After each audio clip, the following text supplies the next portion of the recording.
आज के वीडियो में हम विज्ञान विषय के एक महत्वपूर्ण टॉपिक सजीवों में परिवहन सर्कुलेशन इन लिविंग ऑर्गेनिज्म के बारे में जानेंगे।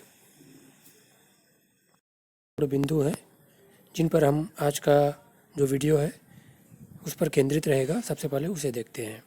पौधों में परिवहन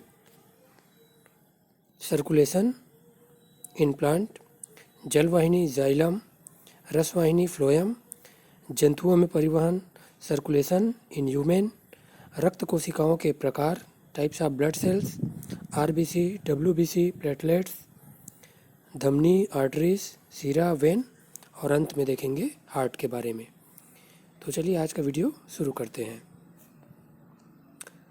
पौधों में परिवहन सर्कुलेशन इन प्लांट से शुरू करते हैं। पौधों में पानी, खनिज लवण का संवहन एवं भोजन का स्थानांतरण किस तरीके से होता है? तो पौधों में पाए जाने वाले संवहन ऊतक जलवाहिनी जाइलम एवं रसवाहिनी फ्लोएम के बारे में सबसे पहले जानते हैं। जाइलम क्या करता है? चित्र में देख पा रहे हैं, नीचे से जड़ से खनिज लवण पानी को अवशोषित करके पौधों के विभिन्न भागों तक पहुंचाता है। फ्लोएम जो है पत्तियों में बना भोजन को पौधे के विभिन्न भागों में पहुंचाने का कार्य करता है।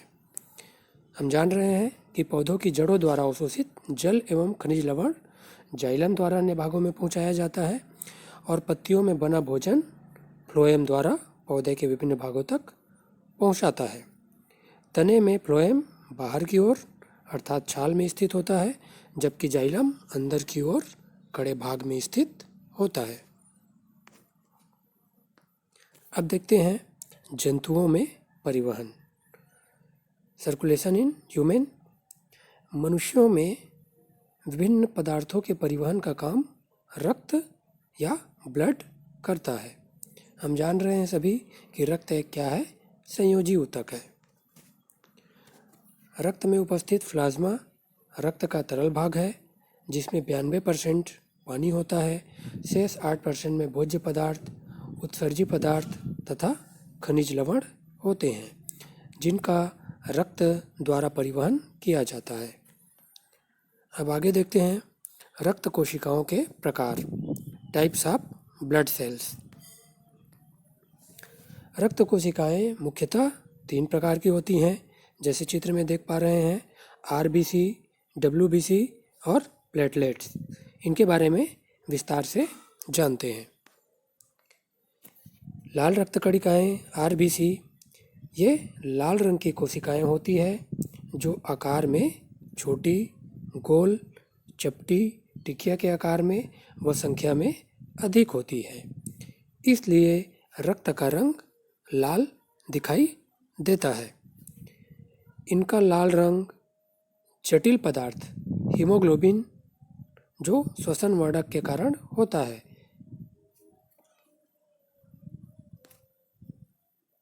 लाल रक्त कणिकाएं अधिक होने पर हमारा शरीर क्या करता है? अधिक ऑक्सीजन ले सकता है। लाल रक्त कणिकाओं का निर्माण मतलब लाल रक्त कणिकाएं कहाँ बनती है?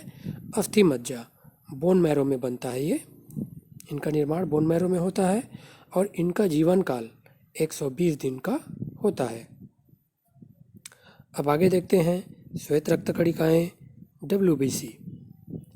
ये कोशिकाएं जो डब्ल्यूबीसी होती हैं वे रंगहीन, आकार में बड़ी और संख्या में कम होती है। जैसे चित्र में देख पा रहे हैं, ये हमारे शरीर का क्या है? प्रोटेक्शन सेल्स है। यदि शरीर में रोगाणु, जीवाणु या अन्य बाहरी पदार्थ प्रवेश कर जाते हैं तो उन्हें श्वेत रक्त कणिकाएं या डब्ल्यूबीसी के द्वारा नष्ट कर दिया जाता है। इस तरह ये हमारे शरीर के सिपाही की तरह सुरक्षा करते हैं। यह हमारे शरीर की केवल 1% होता है, 1% होता है और 500 आरबीसी के बीच में एक डब्ल्यूबीसी होता है। आगे बढ़ते हैं प्लेटलेट्स।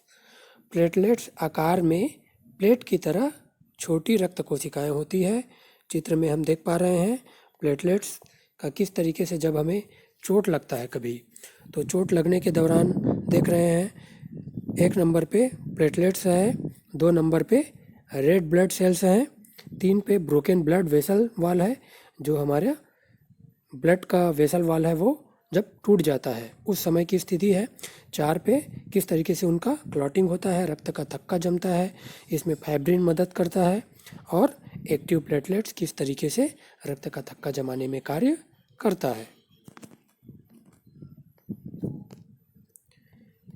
रक्त जमने का कारण रक्त में उपस्थित प्लेटलेट्स हैं। इनका जीवन काल 10 दिन का होता है। अब आगे बढ़ते हैं धमनी, आर्टरी और सीरा, वेन। धमनियों, आर्टरीज की शाखाएं जैसे जैसे ऊतकों में फैलती है ये छोटी और पतली होती जाती है, जिन्हें रक्त कोशिकाएं कहते हैं। देख पा रहे हैं हम, धमनी की दीवार मोटी होती है, धमनियां अंदर से सक्रिय होती है और धमनियों की दीवार मोटी होने के कारण इनमें रक्त न आने पर भी पिचकती नहीं है। धमनियों में रक्त तेज गति से झटके के साथ बहता है। हमने सभी डॉक्टर के पास कभी न कभी गए होंगे, तो डॉक्टर जब क्या करता है, हाथ पकड़कर नब्ज देखता है, तब वास्तव में वह धमनी में रक्त बहने के कारण होने वाले झटकों को क्या करता है, वह गिनता है। आप भी इन्हें महसूस कर सकते हैं। तो ये रक्त कोशिकाएं कोशिकाओं के बीच से गुजरती है और रक्त कोशिका के संपर्क में आता है। और जब रक्त क्या होता है, कोशिका के संपर्क में आता है, जिससे रक्त और कोशिका के बीच पदार्थों की अदला बदली हो जाती है। ये रक्त कोशिकाएं मिलकर मोटी वाहिनी बनाती है, जिसे सिरा या वेन कहते हैं। सिराएं कम ऑक्सीजन युक्त रक्त को शरीर के विभिन्न भागों से हृदय में या हार्ट में लाती है। सिरा की दीवार धमनी की दीवार से पतली होती है और ये अंदर से चौड़ी होती है। दीवार पतली होने के कारण इनमें रक्त न होने पर ये पिचक जाती है। जो सिराएं होती है वे, इनमें रक्त धीमी व एक सी गति से बहता है। अब आगे बढ़ते हैं, हार्ट, हृदय के बारे में जानते हैं। मुख्य पॉइंट को, जो इम्पोर्टेंट पॉइंट है उन्हें, हृदय वक्ष गुहा में थोड़ी बाईं ओर स्थित होता है और हृदय का आकार लगभग बंद मुट्ठी के बराबर होता है। जैसा चित्र में देख पा रहे हैं, इसके हार्ट के जो चेम्बर्स है वे 4 चेम्बर्स है, right atrium, left atrium, right ventricle और लेफ्ट वेंट्रिकल। हृदय जो है हृदय पेशियों से बना होता है और लगातार बिना रुके कार्य करता है। एक पेशी पट से हृदय जो है 2 भागों में बटा होता है, जैसा चित्र में देखा हमने, और प्रत्येक भाग पुनः 2 भागों में बना होता है। ऊपर वाले 2 भागों को आलिंद, एट्रियम, और नीचे वाले 2 भागों को निलय या वेंट्रिकल कहते हैं। फेफड़ों से लाया गया अधिक ऑक्सीजन युक्त रक्त बाएं निलय या बाएं वेंट्रिकल से धमनियों के द्वारा शरीर के सभी भागों में भेजा जाता है। शरीर के सभी भागों से लाया गया कम ऑक्सीजन युक्त रक्त सिराओं से आलिंद या एट्रियम में पहुंचाया जाता है, जहां से रक्त को पुनः अधिक ऑक्सीजन युक्त होने के लिए फेफड़ों या लंग में भेज दिया जाता है। इस तरीके से हार्ट हमारा कार्य करता है। तो आज के वीडियो में हमने सर्कुलेशन इन लिविंग ऑर्गेनिज्म, सजीवों में किस तरीके से परिवहन होता है, जिसमें पौधों और मनुष्यों में परिवहन के बारे में विस्तार से जाना। ऐसे ही एजुकेशनल वीडियो देखने के लिए आप सभी हमारे साथ जुड़े रहिए। आप सभी का बहुत बहुत धन्यवाद।